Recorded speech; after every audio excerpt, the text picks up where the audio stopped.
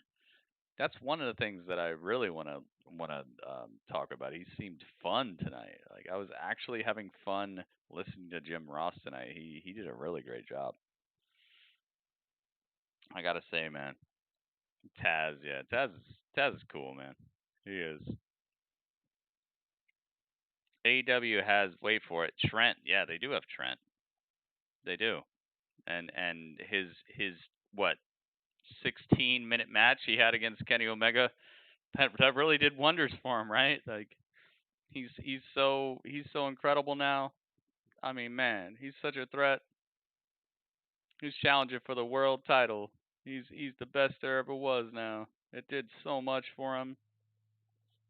All that is just a reel that they're gonna use someday to try to like make him look like he's a super credible threat to somebody like Moxley or Brodie Lee, just so they can extend into like some sort of pay-per-view that's not going to be the best, and then and it's going to be a holding period for that guy to beat Trent and then go on to fight somebody they really wanted him to fight. It was such a, oh my goodness. Like I saw the writing on the wall immediately. As soon as that match reached like the not 7. As soon as it reached probably I'd say like the 8-minute mark, something like that. I was like, oh, here we go. Here we go. Kenny Omega. Next guy up. Next guy to put a mark on Kenny's record is Trent. And then like I think 2 weeks later they had that other guy, whatever Angel, wrestle him for like 10 minutes. Oh, they got to stop with that, man. If I don't see a Kenny squash match next week, I'm going to lose my mind. I feel like I'm going to lose my mind, man. How would you build a wrestling promotion?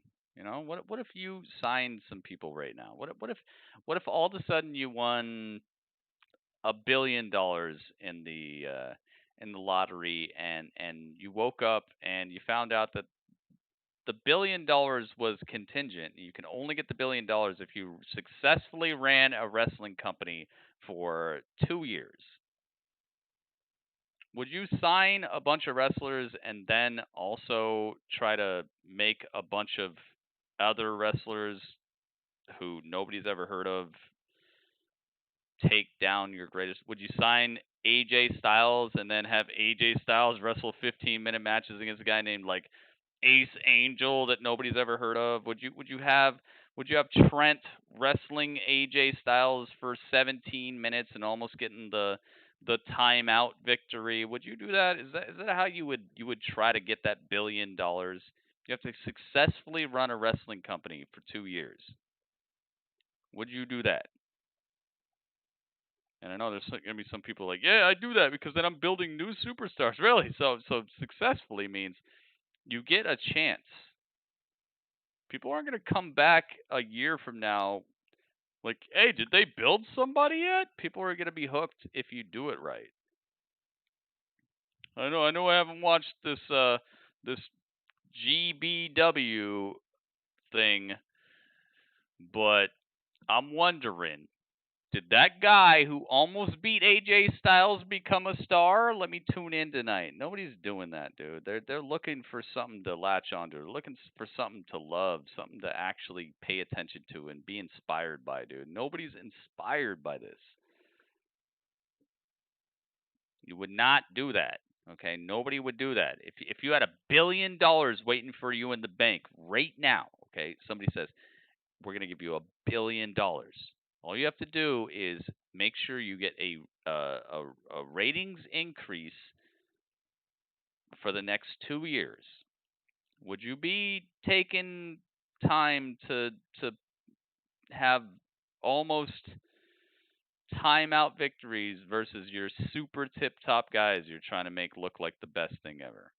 Or might you just do the right thing?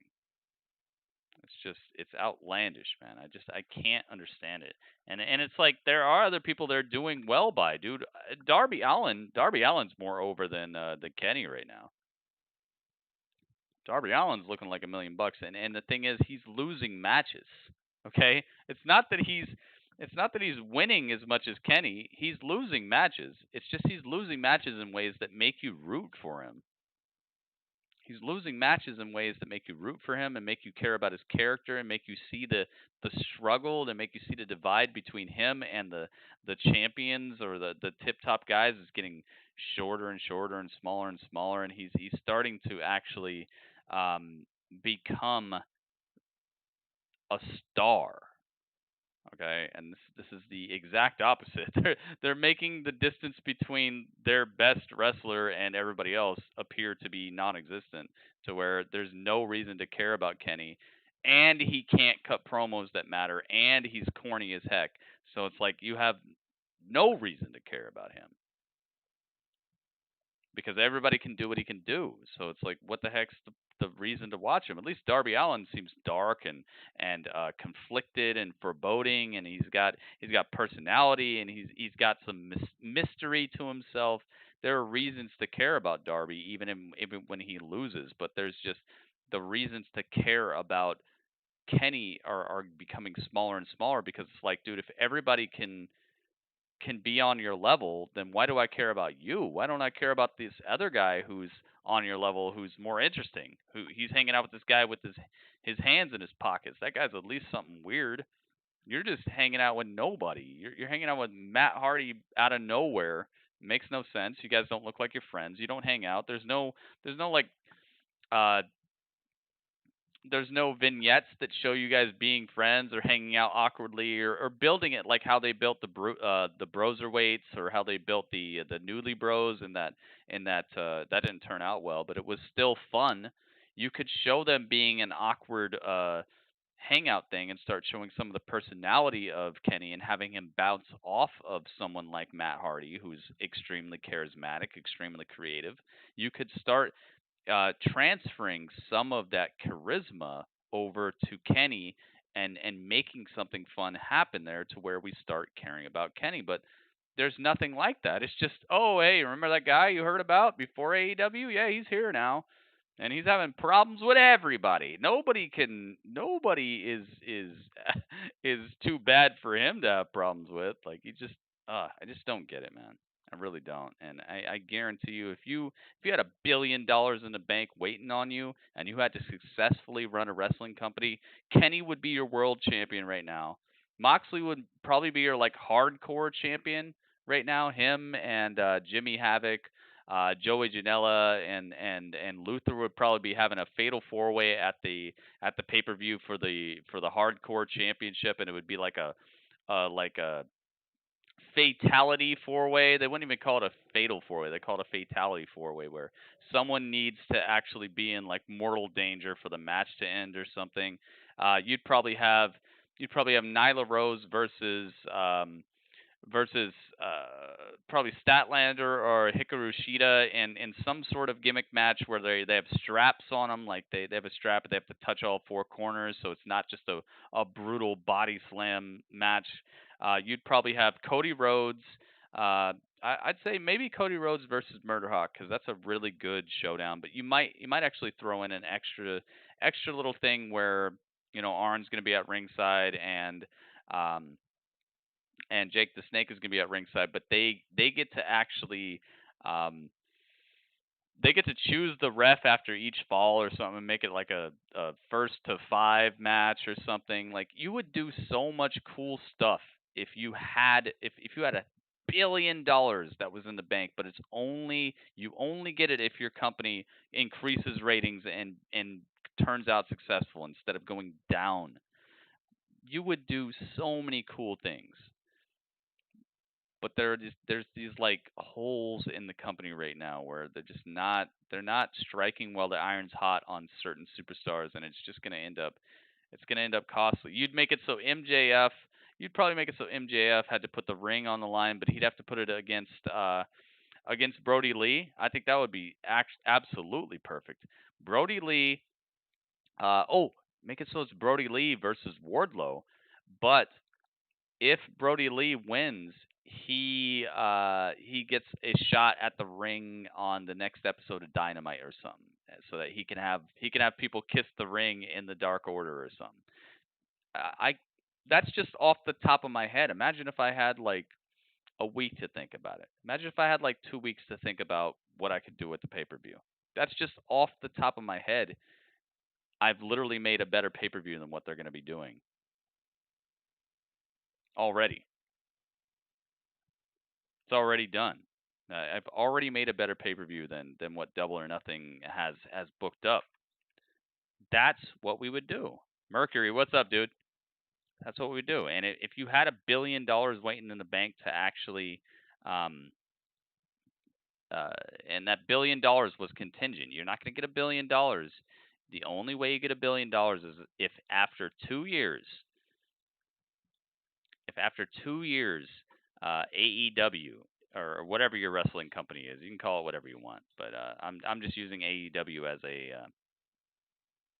as like a template.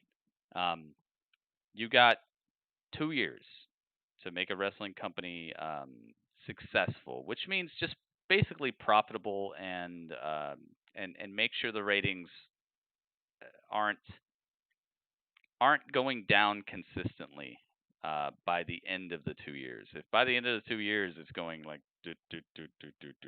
and then you just kind of creep across the finish line with just okay ratings or whatever, that doesn't count. None of us would be doing the stuff they're doing with Kenny Omega. We probably wouldn't be doing the same stuff they're doing with Matt Hardy. We probably wouldn't be doing the stuff that they're doing with MJF.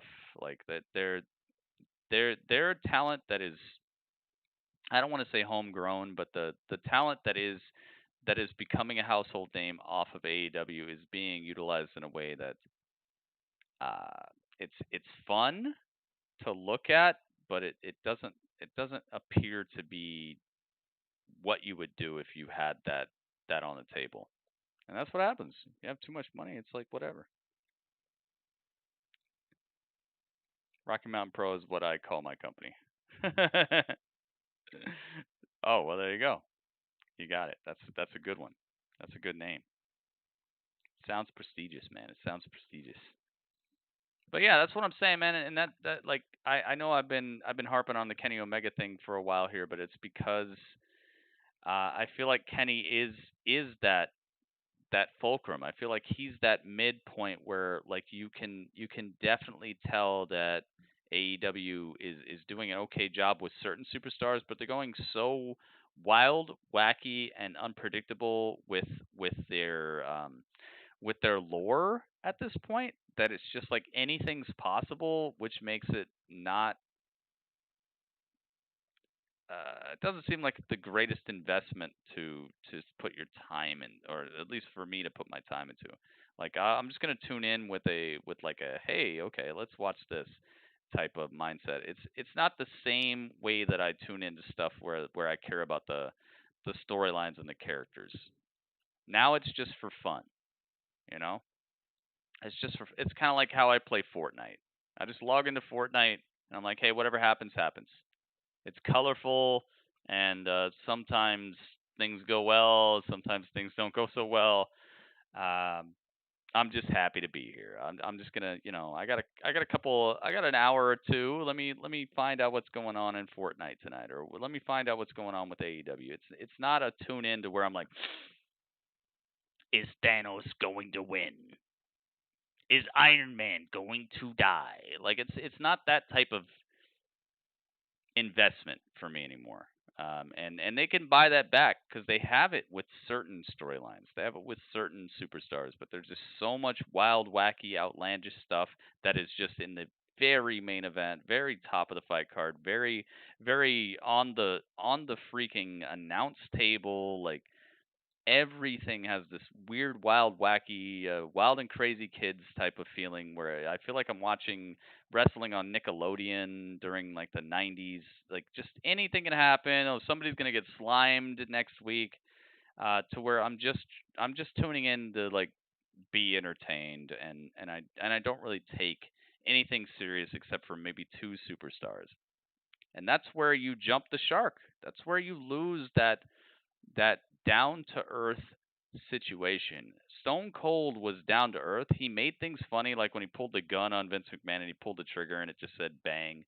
Like it was funny, but it was down to earth because you're like, dude, Stone Cold might actually murder somebody. Stone Cold is a savage, and you love the storyline. You love that. And I'm not saying that they didn't have wacky storylines back then either. I'm just saying, like, what the heck? How many years later are we? Like, there should be a little bit more seriousness to AEW right now, because it's getting to that point where anything's possible, and that's where it just loses continuity. You just lose continuity when anything's possible. When somebody comes up to you with a glass of chocolate milk and they're like, "Hey, but you're never gonna guess what? Don't drink it yet. Have a little bit of rum in there," and you're like, "Oh, rum. All right." And then like, wait.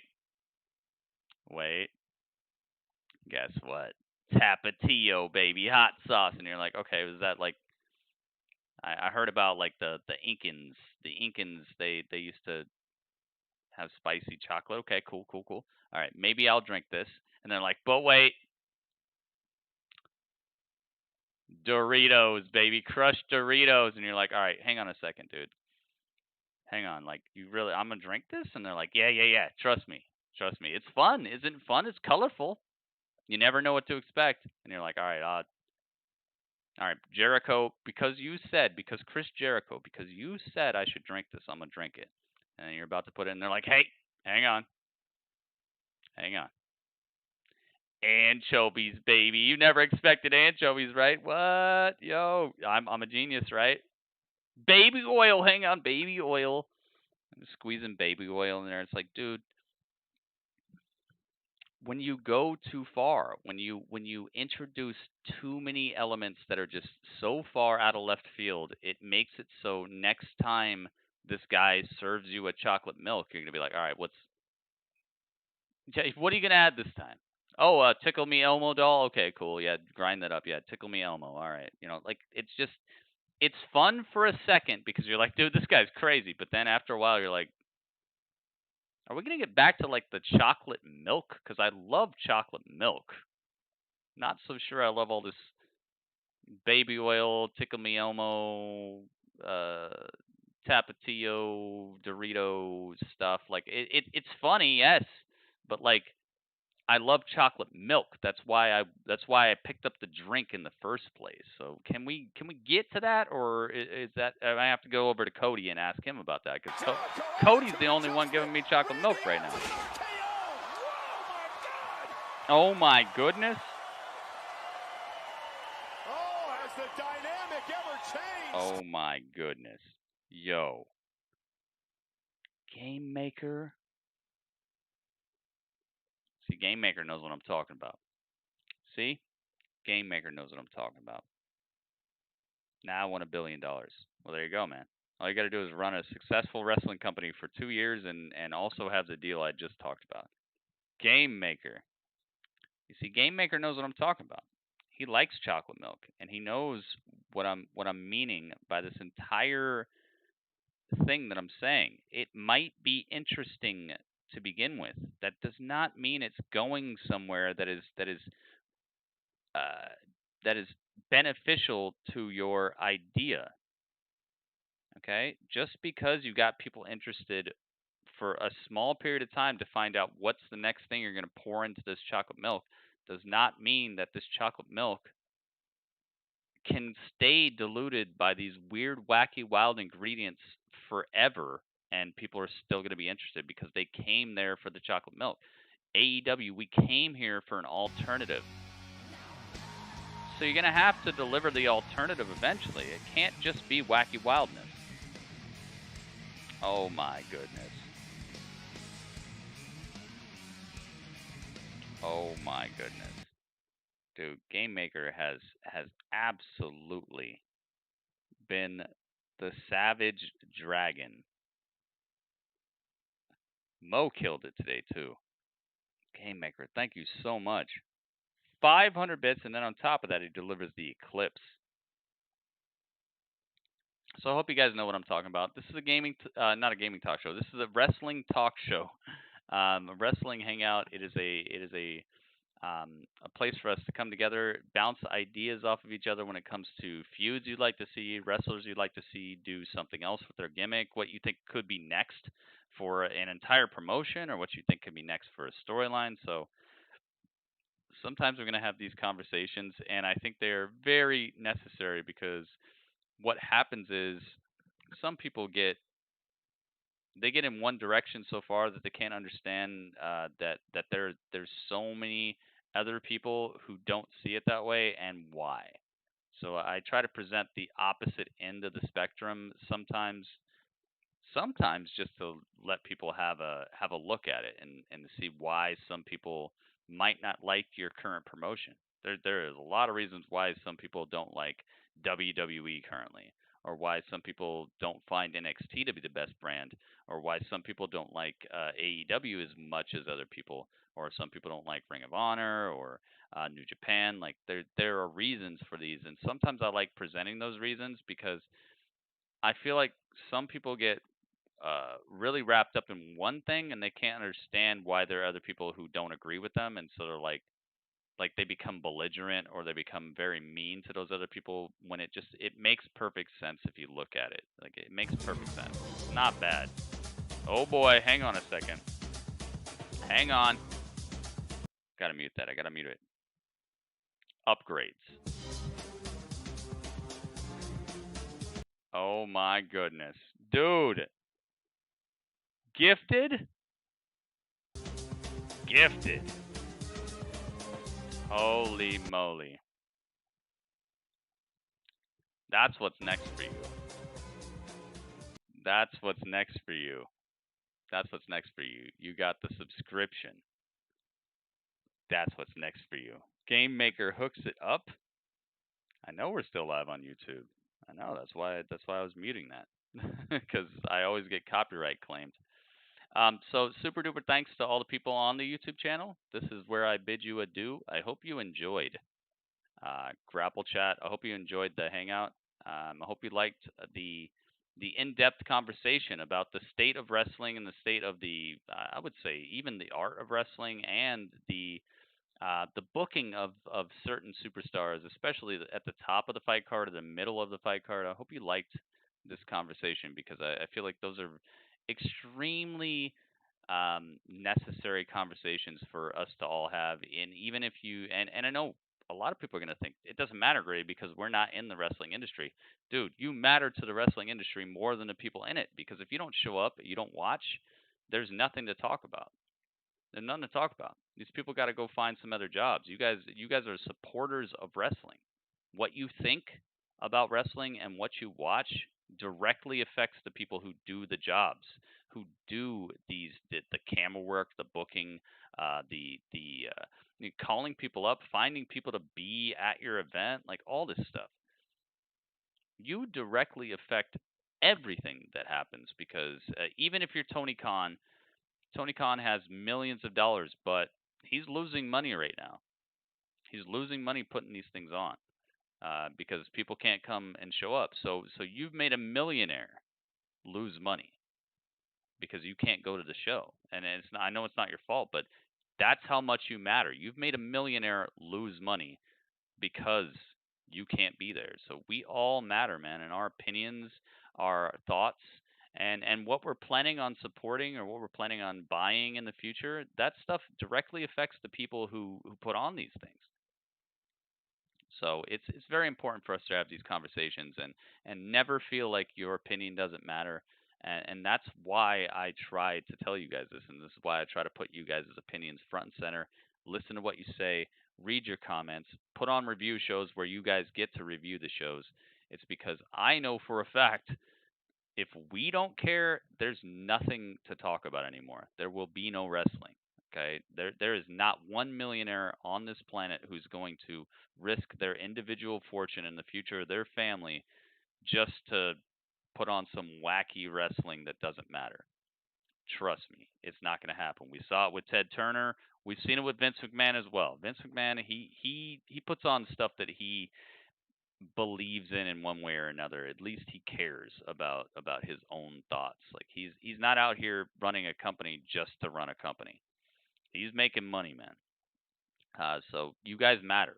So that's why I continuously do these talk shows, because there is no world where there's no universe where your opinion on wrestling doesn't actually affect wrestling.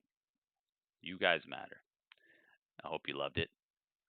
I'll catch you guys in just a second. Stick around. We're not done tonight. That was the chat.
That was a good show. That was a good one. That was a very, very good one. That might have been one of the first times where I've said anything about AEW that might be considered negative, where everybody was like, "Yeah, it's kind of true." But I hope everyone understands, like, it's not negative at all. It's because I care.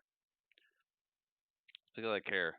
Most people wouldn't sit around for, half an hour talking about grilled cheese when they're lactose intolerant. I'm super tolerant, and I love it. I love AEW. I want the best.